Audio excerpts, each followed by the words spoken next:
Je vais partager avec vous une histoire choquante basée sur la réalité. Avant de commencer, nous vous demandons simplement de liker la vidéo et de vous abonner à la chaîne Histoire émerveillée. N'oubliez pas de cliquer sur la petite cloche de notification pour ne pas rater aucune de nos vidéos. Nous aimerions également que vous écriviez dans les commentaires dans quel pays vous regardez cette vidéo. Nous espérons que vous apprécierez ce contenu captivant. Charles, âgé de 79 ans, ne pouvait plus vivre dans sa maison de campagne car sa nièce avait décidé de le placer dans une maison de retraite. Sa nièce avide l'empêcha de réaliser son dernier vœu, léguer sa maison à une pauvre mère célibataire. Mais lorsque la jeune mère entra dans la maison, elle découvrit quelque chose qui changea sa vie à jamais. Charlie avait vécu seul dans sa petite maison de campagne chaleureuse depuis la mort de sa femme. Il avait toujours réussi à se débrouiller seul et n'avait jamais eu besoin de l'aide de quiconque. Cependant, en vieillissant, la difficulté de vivre seul augmenta.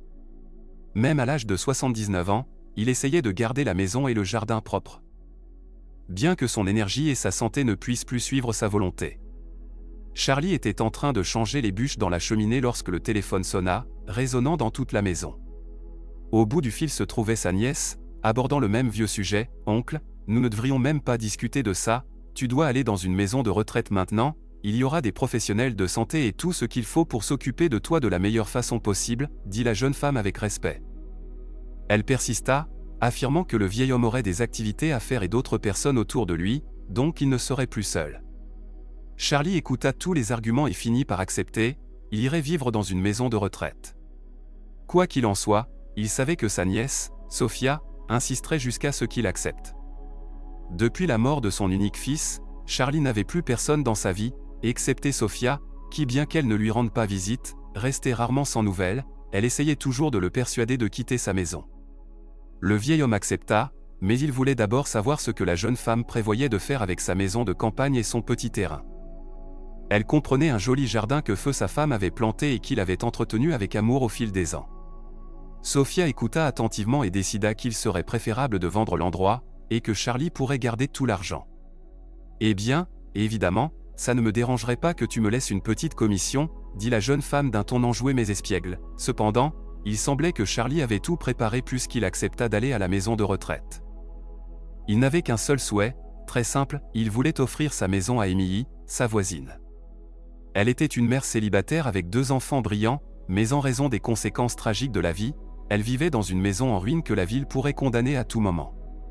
Malgré un loyer bas, elle risquait l'expulsion en raison de retard de paiement. Depuis le premier jour où elle avait rencontré Charlie, Emily avait montré qu'elle était honnête et gentille, alors Charlie sentait qu'il devait l'aider. Avec 2 jeunes enfants et personne sur qui compter, il estimait qu'une femme aussi merveilleuse ne devrait pas vivre dans de telles conditions insalubres.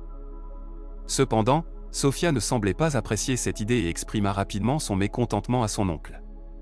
Elle suggéra qu'Emily pourrait être intéressée par l'argent et qu'elle ne lui faisait pas confiance. Sophia promit de voir ce qu'elle pourrait faire pour satisfaire la demande de son oncle, afin de le rassurer et de le convaincre d'accepter l'idée d'aller vivre dans une maison de retraite. Mais ni la nièce du vieil homme ni la mère célibataire ne savaient que Charlie laisserait quelque chose dans la maison qui valait bien plus que la maison elle-même. Emily était jeune, seulement 27 ans, mais l'abandon de son mari et la mort de sa mère, sa seule famille, l'avaient plongée dans une profonde dépression qui entravait à la fois sa vie professionnelle et le bien-être de ses 2 enfants. Emily et Charlie se connaissaient depuis presque 2 ans. Tout avait commencé lorsque le vieil homme revenait du supermarché avec un sac de courses débordant. Le fils aîné d'Emily s'est précipité pour aider le vieil homme, portant les charges pour lui. Ensuite, Emily et les enfants ont aidé Charlie à transporter tout jusqu'à sa maison. La jeune mère n'avait aucune idée que ce petit acte de gentillesse marquerait le début d'un changement significatif dans sa vie. Depuis lors, Emily a aidé Charlie avec de petites tâches et la cuisine. Depuis la mort de sa femme, le vieil homme mangeait mal. Il n'avait jamais été un bon cuisinier et ne planifiait jamais ses repas. Malgré ses demandes répétées, Emily n'a jamais accepté aucun paiement. Quand elle parlait à Charlie, elle pensait à son défunt père, et cela la rendait heureuse de l'aider. De plus, elle avait remarqué que Charlie menait une existence solitaire et frugale, complètement seule et sans luxe, et elle était satisfaite des petits repas que le vieil homme préparait pour elle et ses enfants, en utilisant ce qu'il lui restait de nourriture. Les années ont passé, et ces 2 solitaires sont devenus des amis improbables. Le vieil homme invitait parfois la femme et ses enfants chez lui pour déjeuner. Ils se respectaient mutuellement, Emily écoutait attentivement tous ses conseils, comme si le vieil homme était devenu son mentor. Charlie a même remarqué que les signes de sa dépression, causée par la mort de sa femme, s'amélioraient.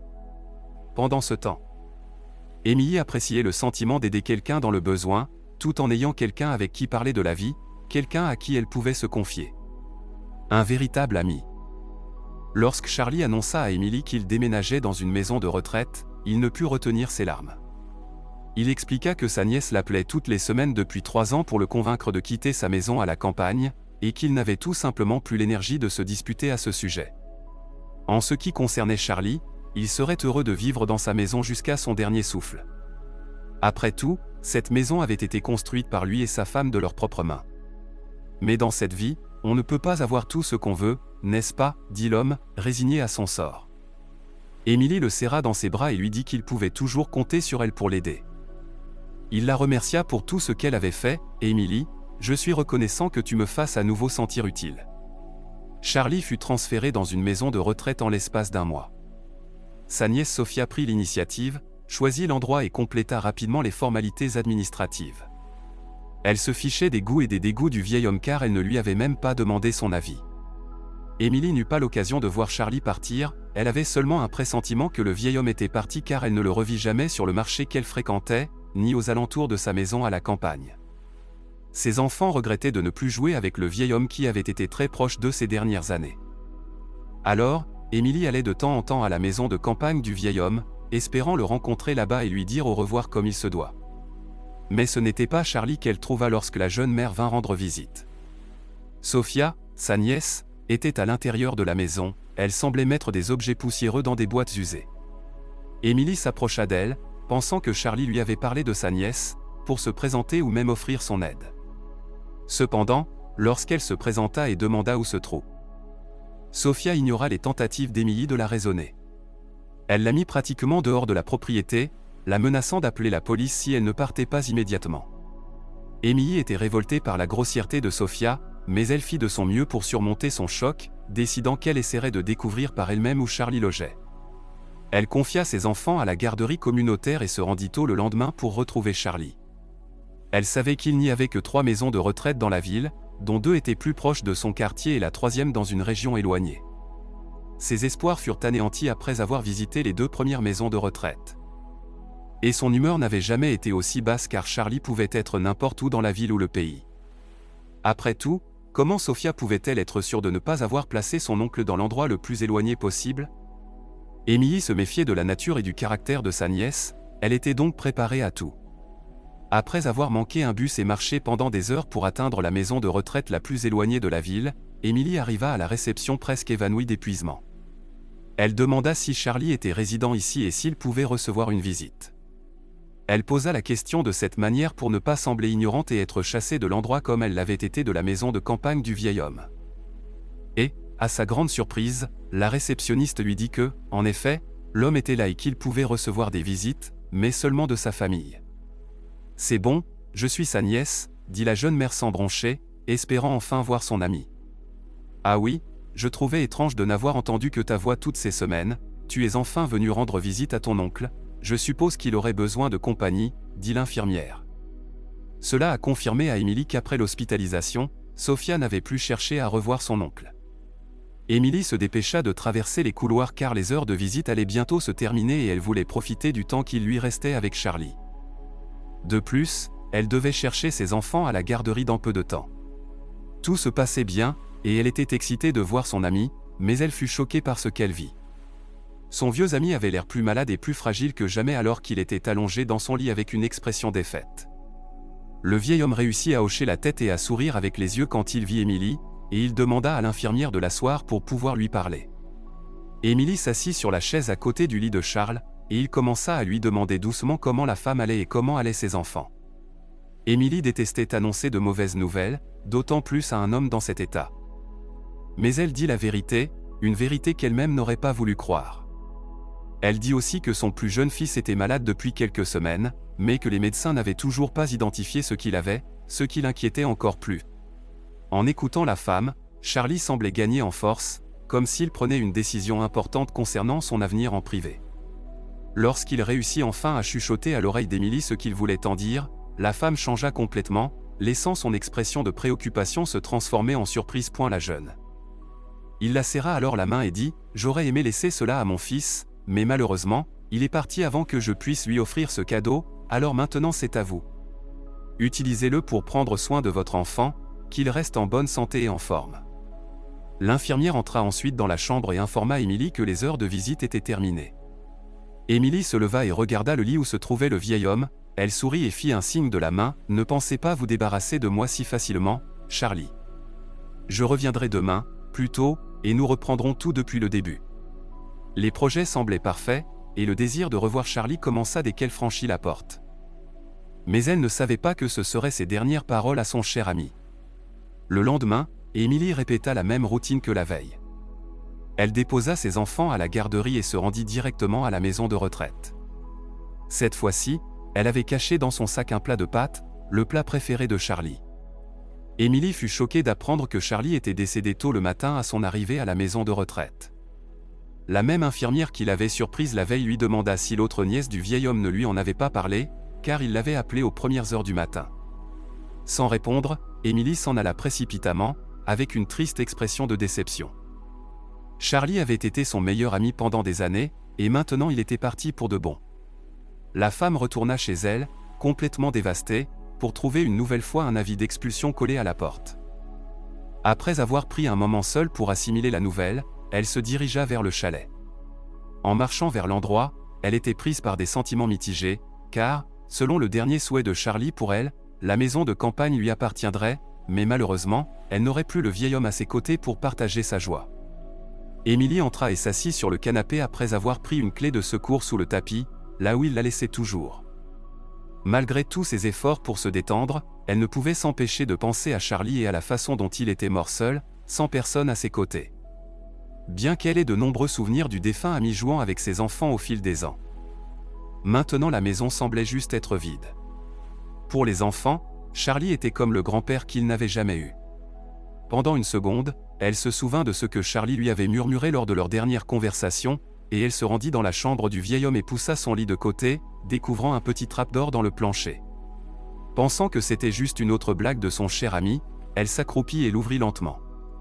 Mais Émilie ne pouvait simplement pas croire ce que ses yeux voyaient. À l'intérieur de la boîte se trouvait cet lingot d'or si étincelant qu'il semblait faux pendant un bref instant. Émilie n'avait vu cela que dans les films de braquage de banque de sa vie.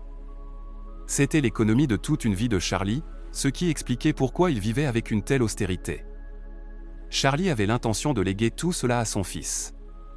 Cependant, après la mort de son fils, le vieil homme considérait l'or comme inutile, à l'exception de l'excellente utilisation qu'Émilie allait en faire désormais. Émilie tremblait de nervosité.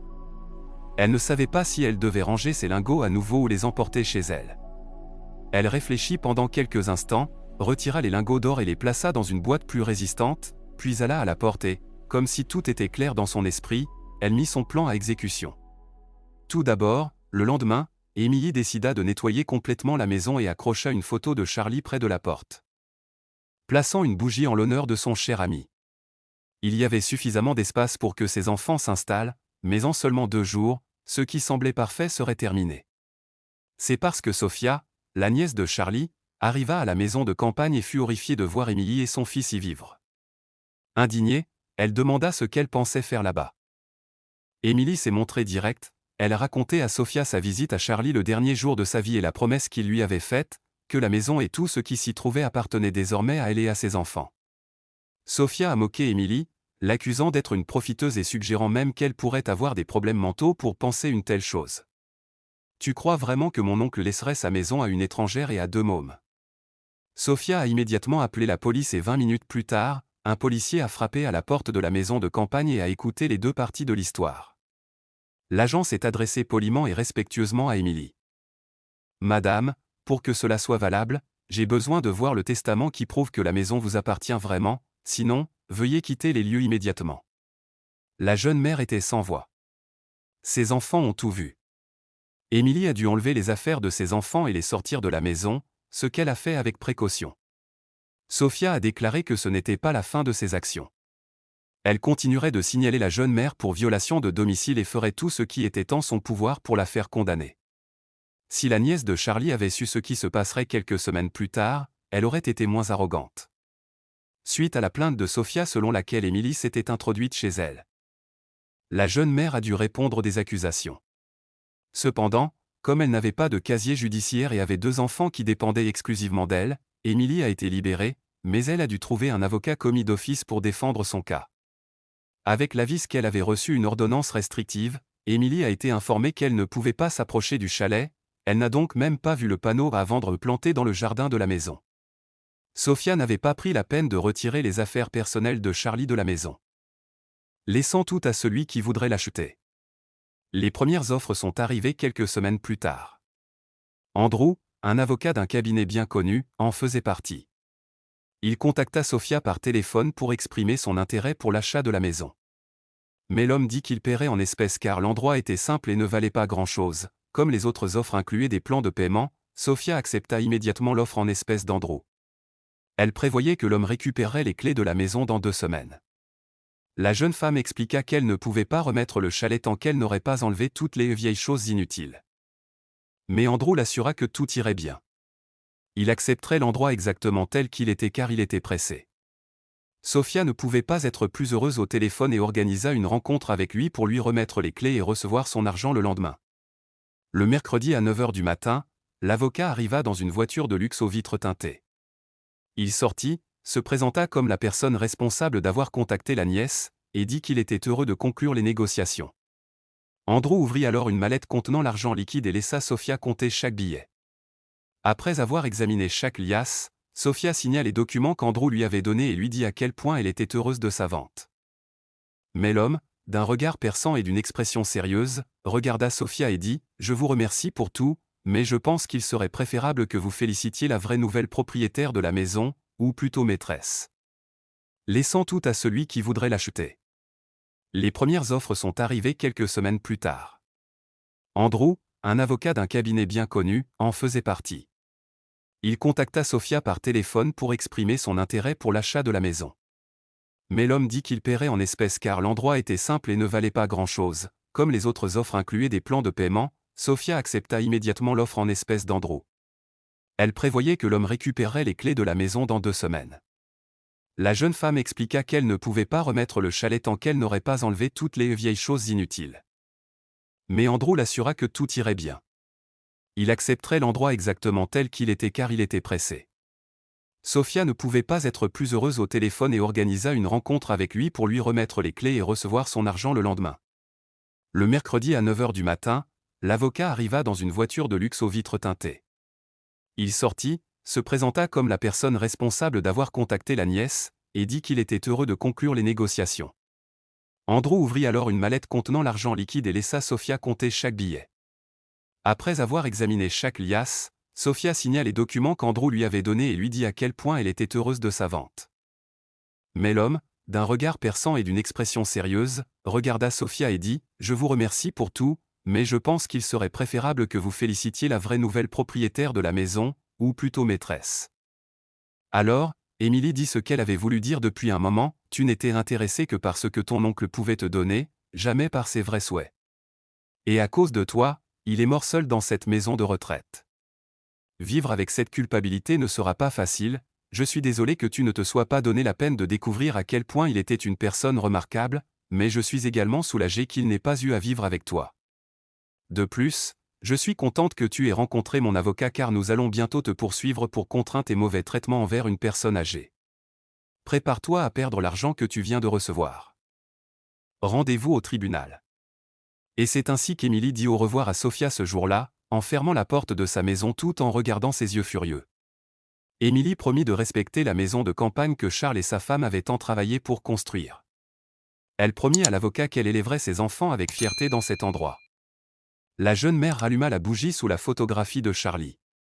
Cette nuit-là, elle dormit paisiblement, quelque chose qu'elle n'avait pas fait depuis des années, sachant que les souhaits de son défunt vieil ami s'étaient enfin réalisés.